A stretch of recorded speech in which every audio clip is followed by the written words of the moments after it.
President Joe Biden once again stood by his decision to withdraw U.S. forces from Afghanistan in a speech Friday and said he is committed to helping Afghans who have worked with the U.S. government evacuate the country.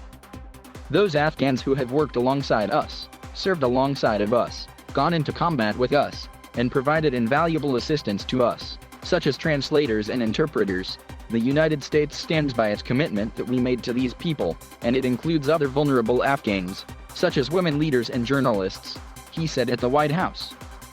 Though Biden reiterated that the U.S.'s top priority is to help Americans leave Afghanistan if they want to, equally as important, almost, he said, were Afghans who have worked with the U.S. government who are in grave danger of being targeted by the Taliban.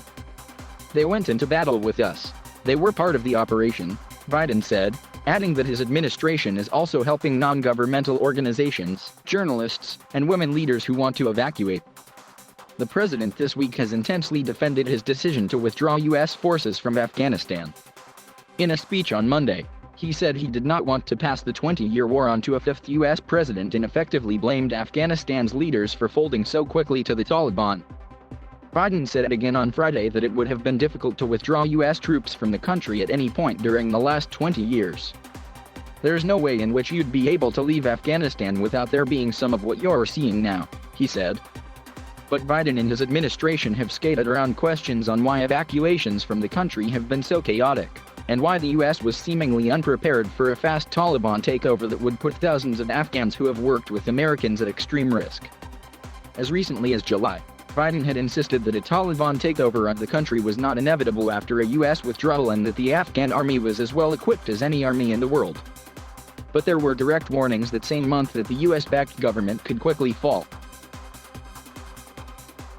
An internal State Department memo that month suggesting that possibility was reviewed by Secretary of State Antony Blinken, the Wall Street Journal reported this week. I know that there are concerns about why we did not begin evacuating Afghans, civilians, sooner, Biden said from the White House on Monday. Part of the answer is some of the Afghans did not want to leave earlier, still hopeful for their country.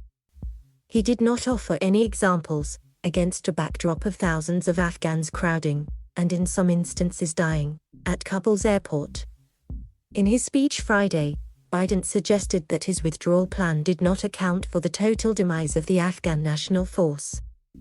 Let's assume that the Afghan National Force had continued to fight and they were surrounding Kabul. It would be a very different story, he said. But the overwhelming consensus was that they were not going to collapse, the Afghan forces. They were not going to leave, they were not going to just abandon, put down their arms, and take off.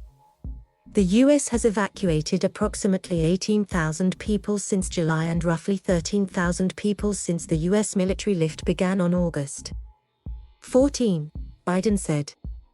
Another few thousand people have been evacuated on private charter flights, including U.S. citizens, permanent residents, special immigrant visa applicants, and their families.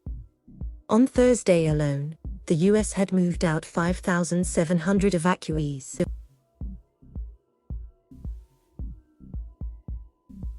Thank you for watching. Please subscribe,